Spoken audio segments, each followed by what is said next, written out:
Hi అండి, welcome back to my channel.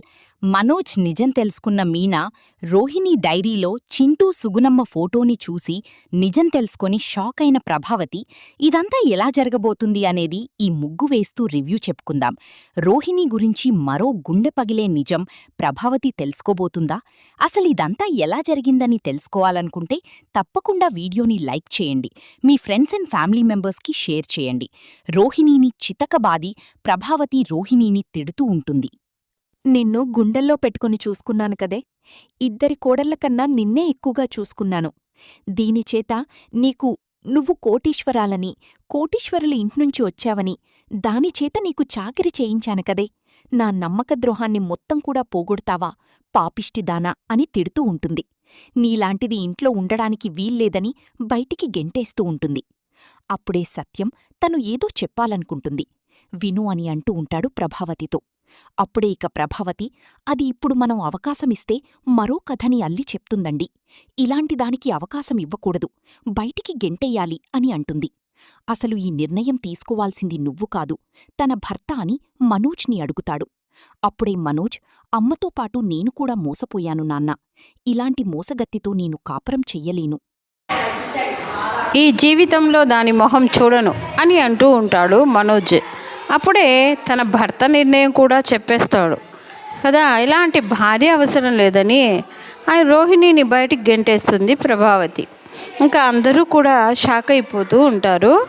అంతలో విద్య ఇంటికైతే రోహిణి వెళ్తుంది. ఇక రోహిణి వెళ్ళిన తర్వాత అప్పుడే ఇక విద్య, ఆ మాణిక్యం నువ్వు ఒకే పెళ్ళిలో ఉన్నారే, నిజం ఎక్కడ బయటపడిపోతుందని చాలా భయపడ్డాను అని చెప్తూ ఉంటుంది విద్య. జరిగిందంతా అప్పుడే ఇక రోహిణి ఏడుస్తూ ఉండడంతో, ఏంటి ఏడుస్తున్నావు, నిజం తెలిసిపోయిందా అని అనగానే, తెలిసిపోయింది, మా అత్తగారు నన్ను బాగా కొట్టింది, నన్ను ఇంట్లో నుంచి బయటికి గంటేసింది అని చెప్తూ ఉంటుంది. మరి మనోజ్ ఏమీ అనలేదా? మనోజ్ అలా శిలా విగ్రహంలాగా ఉండిపోయాడు, అదే ఎక్కువగా బాధగా ఉంది అని అనడంతో, మరి భార్య మోసం చేస్తే భర్త అలాగే కదా ఉండిపోతాడు, ఇంకేం చేస్తాడు అని విద్య అంటుంది. నేను ఈ ముందు నుంచి నిన్ను మొత్తుకుంటూనే ఉన్నానే, నిజం ఏ రోజైనా బయటపడుతుంది, నీకు ఈ పరిస్థితి వస్తుందని చెప్పి నువ్వు నా మాట విన్నావా? వినలేదు కదా అని విద్య అనడంతో, అంటే ఇప్పుడు నిన్ను బయటికి గెంటేసినందుకు నేను సంతోషంగా ఉంది కదా అని విద్య పీక పట్టుకుంటుంది. రోహిణి, ఆగే, ఎక్కడో కోపాన్ని నా మీద చూపిస్తావేంటి, అత్త మీద కోపం దుత్త మీద చూపించినట్టు అని విద్య అయితే అంటూ ఉంటుంది. నేను ముందు నుంచి అంటూనే ఉన్నాను కదా నిజం బయటపడిపోతుందని అని అనగానే, ఇప్పుడు ఇది జరగడం కూడా నా మంచికేనే, ఇక ఎవ్వరికీ భయపడే పని లేదు, ఎవరికీ అబద్ధం చెప్పాల్సిన అవసరమూ లేదు అని చెప్తూ ఉంటుంది. ఆ ఇంట్లోకి నేను ఎలాగైనా వెళ్తాను, ఇంటి పెద్ద కోడలు బయటికి వెళ్ళిపోయిందంటే మర్యాద పోతుందని మావయ్య గారు అత్తయ్య గారితో సర్ది చెప్పి నన్ను ఇంటికి రప్పిస్తారు అని ధీమాతో మాట్లాడుతూ ఉంటుంది రోహిణి. ఈ రహస్యం అయితే నువ్వు దాచిపెట్టి ఈ రహస్యం బయటపడిపోయిందిలే, ఈ ఒక్క రహస్యమే అంటే అనుకోవచ్చు, మరి చింటూ విషయం ఏం చేస్తావే?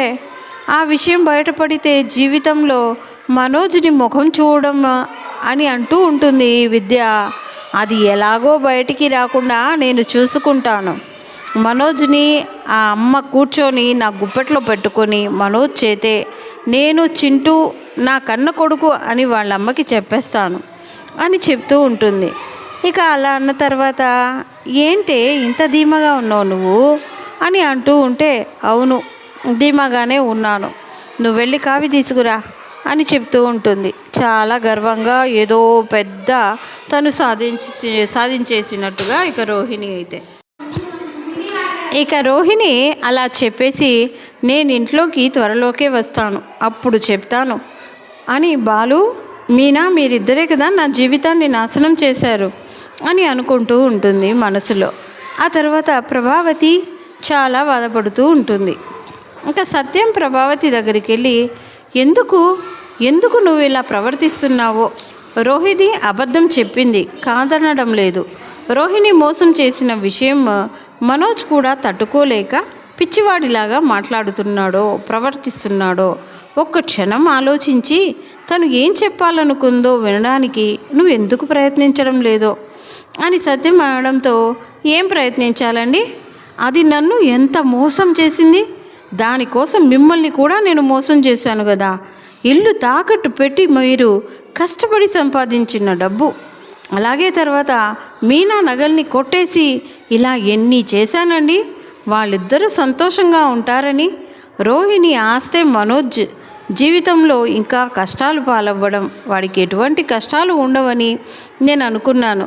కానీ తను ఇలా చేస్తుందని అస్సలు కూడా నేను ఊహించలేదు అని చెప్తూ బాధపడిపోతూ ఉంటుంది ప్రభావతి. తెల్లారేసరికి ఇక కామాక్షి ఇంటికి వెళ్ళి కామాక్షిని పరిగెత్తించి కొడుతూ ఉంటుంది ప్రభావతి. అప్పుడు ఇక కామాక్షి, అయినా నా తప్పేముంది, అది నువ్వేగా దాన్ని కోడలుగా చేసుకుంది కామాక్షి అనడంతో, నువ్వు పరిచయం చేయడం వల్లే కదా నేను దాన్ని కోడలుగా చేసుకునింది అంటూ ప్రభావతి అంటుంది. అసలు నేను పరిచయం చేశాను కోడలుగా తన దగ్గరికి తీసుకొని తనకు కావలసినవన్నీ కొనిచ్చి పాలను పెట్టించి ఆనందపడింది ఎవరో, నువ్వు కదా. నేనా ఏంటి అని అంటూ ఉంటుంది. ఒకసారి గుర్తు చేసుకో అని అనగానే, అప్పుడే మా నాన్నకి కంపెనీల మీద కంపెనీలున్నాయి, మలేషియాలో ఉంటాము, మేము కోటీశ్వరులము, ఎక్కడ వస్తుందో ఎంత ఉందో మాకే తెలియదు అని రోహిణి అన్న మాటలన్నీ కూడా గుర్తు చేసుకుని, నీలాంటి అమ్మాయి కోసమే, నీలాంటి అమ్మాయి మా మనోజ్కి భార్యగా కావాలని, నాకు కోడలుగా రావాలని కోరుకుంటున్నాను అని అంటూ ప్రభావతి రోహిణిని చూసి మాట్లాడిన మాటలన్నీ కూడా ఒకసారి అట్లా గుర్తు చేసుకుంటూ ఉంటుంది. ఇప్పుడు గుర్తొచ్చిందా వదిన? ఆ రోజు కోటీశ్వరరాలని చెప్పంగానే ముందు వెనక ఆలోచించకుండా తను అడిగినట్టు పార్లర్ను పెట్టించావు. తను సింపుల్గా పెళ్లి చేద్దామంటే పెళ్లి చేయించాం. నిశ్చితార్థమని తనే బట్టలు తీసుకొని పెట్టినప్పుడు కూడా నీకు అనుమానం రాలేదు కదా. ఎందుకంటే తను కోటీశ్వరాలని చెప్పేసరికి నీకు అనుమానం అయితే రాలేదు, అంతే కదా. డబ్బు పిచ్చితో నువ్వు తీసుకున్న నిర్ణయానికి ఏదో నేను తప్పు చేశానని నన్ను కొడతావేంటి అని అడుగుతూ ఉంటుంది కామాక్షి. అవును కామాక్షి, డబ్బు పిచ్చితో నేనే ఇదంతా చేశాను, నాకు అర్థమవుతుంది. కానీ మనోజ్ గారి జీవితం నాశనం అయిపోయింది. రోహిణి ఇంత పని చేస్తుందని అనుకోలేదు అని చెప్తూ ఉంటే, చూడు వదిన, ముందు నుంచి నేను కూడా అంటూనే ఉన్నాను, డబ్బు కాదు ముఖ్యం, మనకి మనుషుల బంధాలు ముఖ్యమని. కానీ నువ్వు నా మీద ప్రేమ చూపించి ఇంటిని సరిదిద్దాలనుకుని బాలు మీనాల్ని పక్కన పెట్టి రోహిణిని నెత్తిన పెట్టుకున్నావు.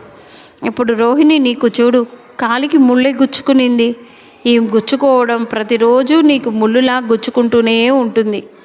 తన మోసం నీకు తెలుస్తూనే ఉంటుంది అని అంటూ ఉంటుంది కామాక్షి. నువ్వు చెప్పింది నిజమే కామాక్షి అంటూ ప్రభావతి బాధపడిపోతూ ఉంటుంది. తర్వాత ఇక మనోజ్ ఫర్నిచర్ షాప్కి అయితే బయలుదేరుతాడు. ఫర్నిచర్ షాప్కి అయితే వెళ్ళేసరికి అప్పుడు ఇక ఫర్నిచర్ షాప్ దగ్గర రోహిణి అయితే నిలబడి ఉంటుంది. రోహిణి నిలబడి ఉండడం చూసిన మనోజ్ అక్కడి నుంచి అయితే వెళ్ళిపోవాలని అనుకుంటాడు. మనోజ్ ఆగు, ఎందుకు నా మాట వినడం లేదు అని అడుగుతూ ఉంటే, అప్పుడే ఇక ఆ మాట విని, ఏంటి నీ మాట వినాలా? నీ మాట విన్నందుకే కదా ఇంత మోసం చేశావు. ఇంకోసారి నీ మాట విని మోసపోవాలా? చెప్పు, నీ మాట విని మోసపోవాలా నేను అని అడుగుతూ ఉంటాడు మనోజ్. ఏంటి మనోజ్ అలా మాట్లాడుతున్నావు అని అనగానే, ఇంకెలా మాట్లాడాలి? నువ్వు చేసిన మోసం, నువ్వు చేసిన కుట్రలు మోసాలు నేను తట్టుకోలేకపోతున్నాను అని చెప్తూ ఉంటాడు. అప్పుడే ఇక రోహిణి, అది కాదు మనోజ్, ఇదంతా నీ మీద ఉన్న ప్రేమతోనే చేశాను. నువ్వు నాకు చాలా ఇష్టం, నువ్వంటే నాకు ప్రాణం, నిన్ను వదిలి నేను ఉండలేను మనోజ్ అని అంటూ ఉండగానే, అందుకని మీ అమ్మ దగ్గర అబద్ధం ఆడాల్సి వచ్చింది అని అంటూ ఉంటుంది. మరి ఆ మాట ఫస్ట్ నైట్ రోజు మన మధ్య ఎటువంటి రహస్యాలు ఉండకూడదు, నువ్వు నా దగ్గర రహస్యాలు దాచిపెట్టకూడదు అని నీకెప్పుడో చెప్పాను. మరి ఆ రోజే నువ్వు చెప్పుంటే నీకు ఈ పరిస్థితి వచ్చేది కాదు కదా, నేను ఇంత బాధని అనుభవించేవాడిని కాదు కదా అని అంటూ ఉంటాడు. అప్పుడే ఇక ప్రభావతి అయితే ఆటోలో వస్తుంది. అక్కడికి ప్రభావతి ఆటోలో రావడం చూసిన రోహిణి ఒక్కసారిగా షాక్ అయిపోతుంది. వామ్మో, ఈవిడేంటి ఇప్పుడు ఇక్కడొచ్చింది అని స్టన్ అయిపోతూ ఉంటుంది. ఏంట్రా ఈ మోసగొత్తితో ఇంకా మాట్లాడుతున్నావురా నువ్వు అని అడుగుతూ ఉంటుంది మనోజ్ని. నువ్వేంటమ్మా ఇక్కడ అని అడుగుతాడు మనోజ్. ఇలాంటిదేదో జరుగుతుందని ఊహించే నేను నీ వెనకాలే బయలుదేరానురా అని అంటూ ఉంటుంది ప్రభావతి. అప్పుడే అత్తయ్య, నన్ను క్షమించండి అత్తయ్య అని చెప్తూ ఉంటుంది రోహిణి. ఛీ, నీలాంటి దానికి క్షమాభిక్ష పెట్టడం ఏంటే? నువ్వు గుండెలు తీసిన బంటివి, తడిగుడ్డతో గొంతు కోసే రకానివి. అలాంటి నిన్ను ఈ జన్మలో క్షమించను. నువ్వు చేసిన మోసం ఇంకా నా కళ్ళెదుర మెదులుతూనే ఉంది.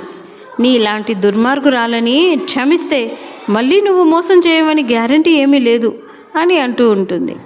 అప్పుడే ఇక ఆ మాట విని రోహిణి, మీ కాళ్ళు పట్టుకుంటాను అత్తయ్య, మనోజ్ని వదిలి నేను ఉండలేను అని చెప్తూ ఉంటే, రేయ్, ఫర్నిచర్ షాప్ నువ్వు తీయకపోయినా పర్వాలేదు, దీన్ని మాత్రం దగ్గరికి రానివ్వద్దు, నీతో మాట్లాడనివ్వద్దు, పద వెళ్దాం ఇంటికి అని అంటూ ఉంటే, ఎందుకమ్మా ఇంటికి? దీనికి భయపడి ఇక్కడ స్టాఫ్కి వచ్చి తను లోపలికి రావడానికి వీల్లేదు అని సెక్యూరిటీ గార్డుకి అందరికీ చెప్తే లోపలికి అడుగు కూడా పెట్టనివ్వరు అని అంటూ ఉంటాడు ఇక మనోజ్. ఇంతలా మారిపోయావేంటి మనోజ్ అని అంటూ ఉంటే, నీ మోసమే నన్ను ఇలా మార్చేసింది అని చెప్తూ ఉంటాడు. అప్పుడే ఇక ఆ మాట విని రోహిణి, ఏదో ఒక రోజు మీరే నన్ను ఇంట్లోకి తీసుకొస్తారు, ఖచ్చితంగా తీసుకొస్తారు అని అంటూ ఉంటుంది రోహిణి. ఏంటి, నిన్ను నేను ఇంట్లోకి తీసుకొస్తానా? అది ఎప్పటికీ కూడా జరగని పని, చూస్తూ ఉండు. ఈ ప్రభావతి అంటే నీకు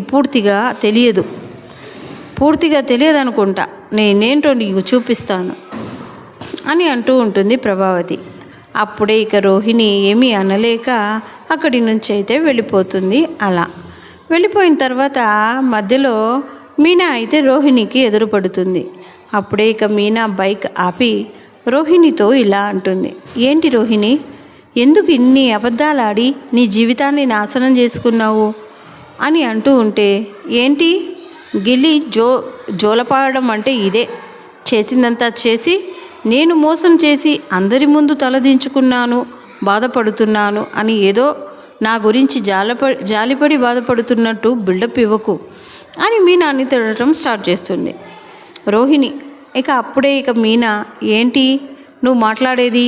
నువ్వు చేసిన తప్పుని అందరి ముందు నిలబెట్టి నిరూపించడం తప్ప అత్తగారికి మామగారిని చివరికి భర్తని కూడా మోసం చేసి మళ్ళీ ఏదో పెద్ద ఘనకార్యం సాధించినట్టు అలా మాట్లాడగలుగుతున్నావు రోహిణి. నువ్వు ఏదో తోడికోడలో కదా, సొంత సిస్టర్ లాంటి దానివని నిన్ను పలకరిస్తున్నాను, బాధపడుతున్నావని నిన్ను ఓదారుద్దామనుకున్నాను.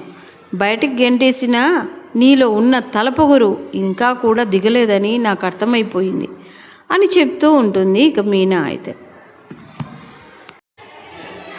ఏమండి, అసలు రోహిణికి ఇంత కూడా బాధ లేదండి, తను ఇంత కూడా బాధపడటం లేదు, పైగా ఎందుకే ఈ నిజాన్ని బయట పెట్టావని తిరిగి నన్నే మాటలు అంటుందండి అని అంటూ ఉంటుంది. అప్పుడు మీనా ఇక ఆ మాట విన్న ఒక్కసారిగా షాక్ అయిపోతూ ఉంటాడు బాలు.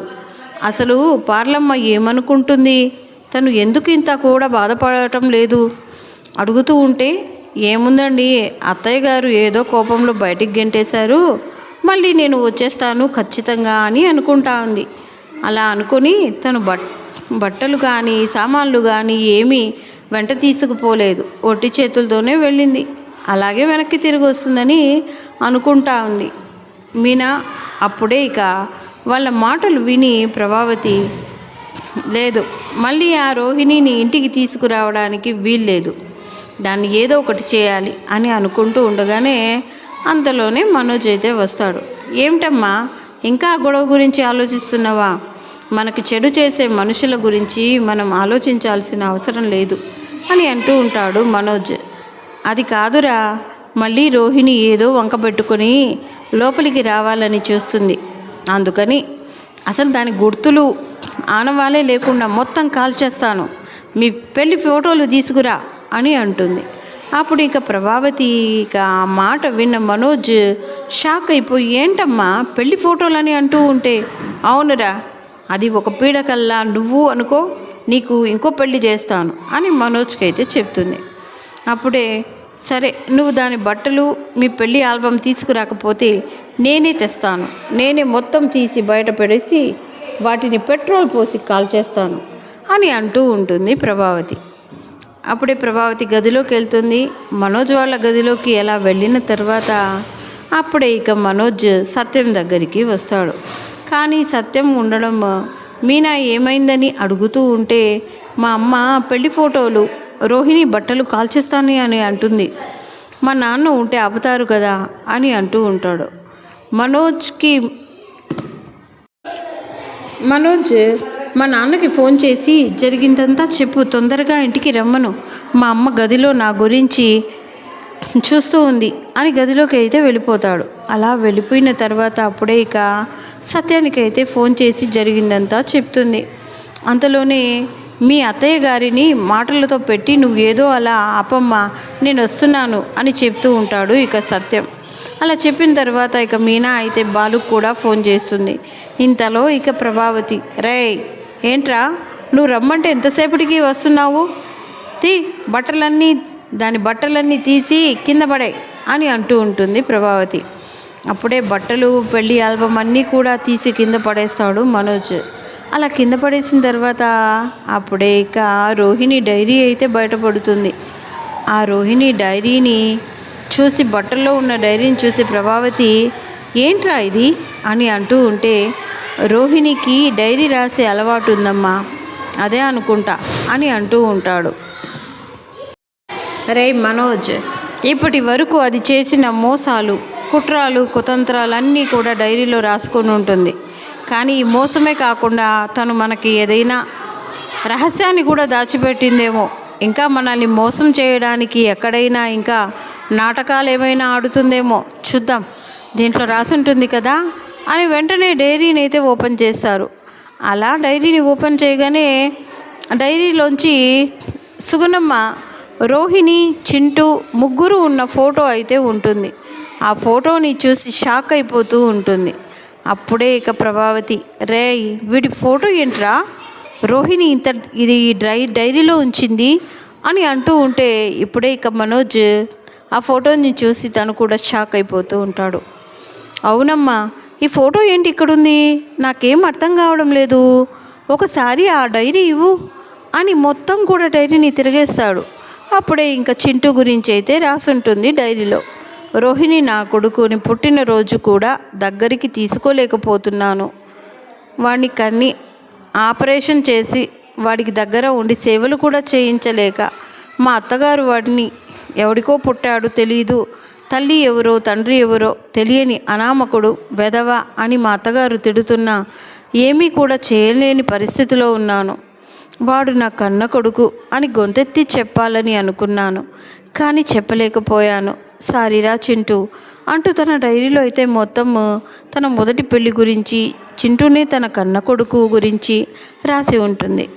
అది విని ఒక్కసారిగా మంచం మీద కుప్పకూలిపోతున్నాడు మనోజ్. రే ఏముందిరా దాంట్లో, ఆ డైరీలో ఏముంది అని అడుగుతూ ఉంటుంది ఇక ప్రభావతి అయితే. ఇంతలో మీనా కూడా అక్కడికి వస్తుంది. డోర్ దగ్గరికి వచ్చేసరికి, రే చెప్పరా అసలు దాని డైరీలో ఏమిరా, ఈ సుగుణమ్మ ఫోటో, చింటూ ఫోటో ఎందుకుంది, వీళ్ళిద్దరితో రోహిణి ఫోటో ఎందుకుంది, చెప్పరా రే మనోజ్ అని అడుగుతూ ఉంటే, ఏంటి రోహిణి డైరీలో చింటూది సుగుణమ్మ గారిది ఫోటో ఉందా, అది కూడా రోహిణితో పాటు దిగుతున్నా అని షాక్ అయిపోతుంది. అమ్మా, ఈ ఒక్క విషయంలోనే కాదమ్మా, ఇంకొక పెద్ద విషయంలో మనం మోసపోయాం అంటూ ఏడుస్తాడు మనోజ్. ఇక మనోజ్ అలా ఏడవడంతో, రే ఏం మాట్లాడుతున్నావురా అని అడుగుతూ ఉంటుంది ప్రభావతి. ఆ రోజు మీనా చెప్పింది కరెక్టేనమ్మా, తను రెండో ప్రెగ్నెన్సీ కోసం హాస్పిటల్లో చెకప్ చేయించుకోవడానికే వెళ్ళింది. తను ముందే ఒక బిడ్డకి జన్మనిచ్చింది. ఆ రోజు మీనా అనుమానంగా అందరికీ కూడా చెప్పింది కదా, అదే నిజం. రోహిణి మనల్ని నిలువెల్లా మోసం చేసిందమ్మా. ఆల్రెడీ రోహిణికి 7 సంవత్సరాల క్రితమే పెళ్ళైపోయింది. అని మనోజ్ నిజాన్ని మొత్తం బయటపెడతాడు. అది విని ఒక్కసారి ప్రభావతి ఏం మాట్లాడుతున్నావురా నువ్వు అని అంటూ ఉంటే, అవునమ్మా నేను చెప్పేది నిజం. అసలు చూడమ్మా, చూడు, చింటూ ఎవరో కాదు, రోహిణి కన్న కొడుకు. ఆ ముసలమ్మ రోహిణి కన్న తల్లమ్మ. రోహిణి తన కొడుకు అని చెప్పుకుంటే ఎక్కడ తన ఆడుతున్న నాటకం బయటపడిపోతుందని కన్న కొడుకుని కూడా పరాయి వాళ్ళలాగా చూసింది.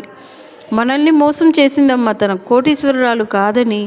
ఆ నిజమన్నా నేను మింగుడు పడగలను, కానీ దాని గురించైనా సరే సర్దిపెట్టుకొని రోహిణి తీసుకురాగలను. కానీ ఇప్పుడు మాత్రం ఇక రోహిణి మొహం చూడాలంటేనే అసహ్యం వేస్తుంది. పెళ్ళై ఒక్క కొడుకు ఉన్న రోహిణి మొదటి పెళ్ళిని నన్ను ప్రేమించినట్టు నటించి ఎంత మోసం చేసిందమ్మా. నేను రెండో పెళ్లి దాన్ని చేసుకున్నానా? ఛీ, నా మీద నాకే అసహ్యం కలుగుతుంది అని మనోజ్ అంటూ ఉంటాడు, బాధపడిపోతూ ఉంటాడు. అప్పుడే ఇదంతా విని ఒక్కసారిగా షాక్ అయిపోతూ ఉంటుంది మీనా. ఇప్పుడు అర్థమవుతుంది, ఆ రోజు రోహిణి సుగుణమ్మ కోసం హాస్పిటల్కి వచ్చింది, చింటూ కోసం కూడా హాస్పిటల్కి వచ్చింది. కానీ అప్పుడు ఆయన్ని అనుమానించారు. అందరి మీద నీకు అనుమానమే అని నేను ఆయన్ని తిట్టాను. ఎంత నాటకం ఆడుతున్నారు. పెద్దావిడైన సుగుణమ్మ గారు కూడా తన కూతురు గురించి నిజాన్ని దాచిపెట్టి అందరినీ ఎంత మోసం చేసింది. ఛీ, ఇలాంటి వాళ్ళు ఉన్నారా అని ఒక్కసారిగా షాక్ అయిపోతూ ఉంటుంది మీనా. చూసారుగా ఫ్రెండ్స్, రాబోయే కథలో అయితే ఖచ్చితంగా ఇలాగే జరిగిపోతుంది. ఇలాగే జరగాలని మీరు కూడా కోరుకుంటున్నారా? అయితే వీడియోని తప్పకుండా లైక్ చేయండి. నెక్స్ట్ ఎపిసోడ్ కోసం మా ఛానల్ని సబ్స్క్రైబ్ చేసుకోండి. Thanks for watching.